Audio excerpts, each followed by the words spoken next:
Your assignment is similar to our example number 4, and I made a complete solution of our example number 4 in the solution sheet that I make.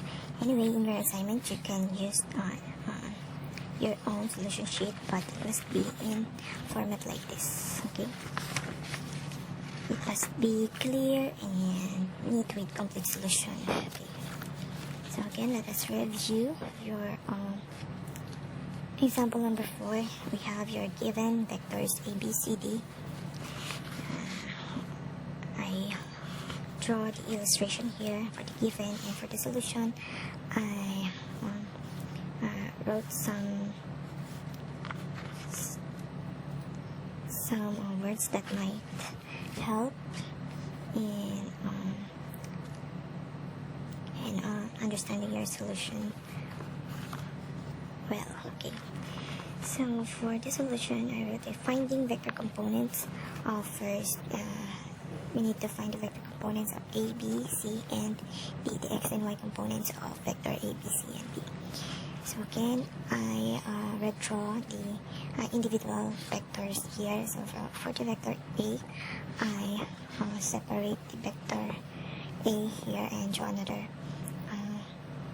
illustration here, so that we can easily see, or we can easily show the x and y component of the vector a. So from here, I label the vector ax and component ay. Okay, so also I note here that from the SOHCAHTOA we can get the formula that can relate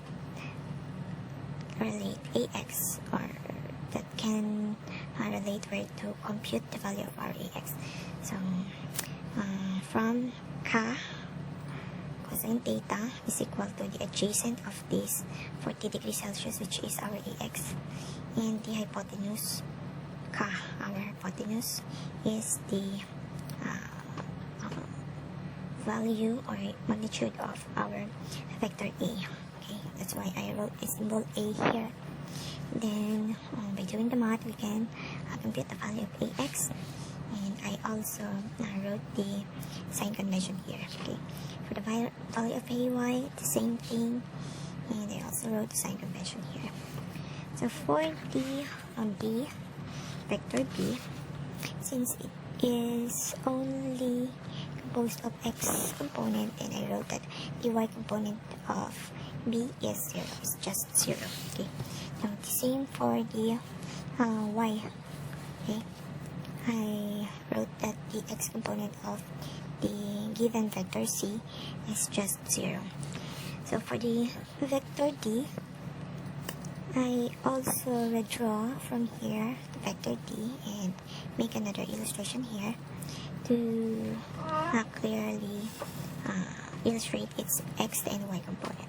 Okay, so from SOHCAHTOA again, I wrote the solution where I can solve the value of dx and the value of dy, and then I always put the sign convention, so later on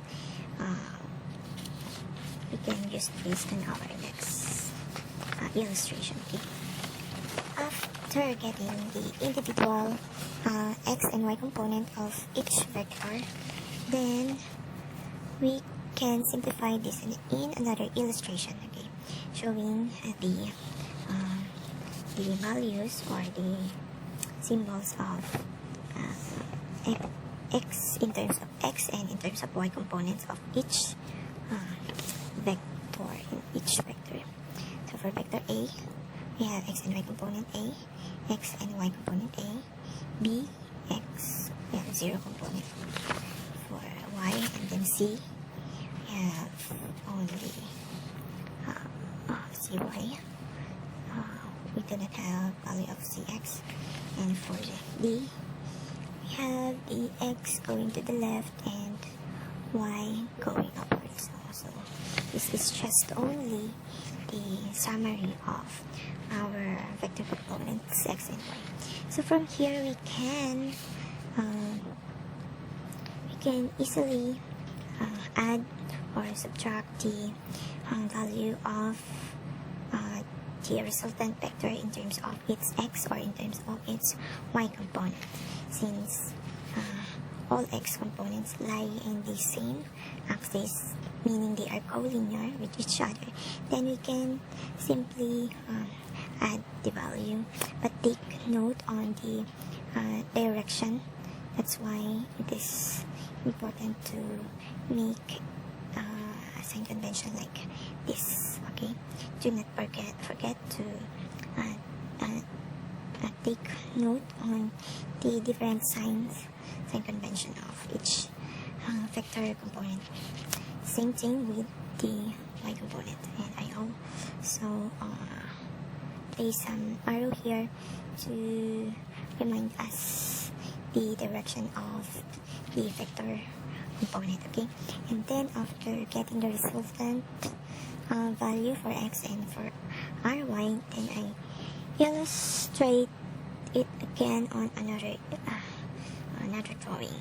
See, since the rx here is going to the right and ry here is going upward, then we can make a right triangle. Okay, after making a right triangle, then we can now use the Pythagorean theorem and the Sokitawa to compute the r value and the theta of our resultant. So that's all, and don't forget to write your complete details like the name, student number, and section, and the sheet number, so I can easily check your solution. So in here I used two sheets of paper, so the total number of sheet is here. You can write it here, so you can write it there. Yeah, so I can easily see the total sheet number of your solution. Okay, thank you very much, and I hope that this will help in your assignment. Okay.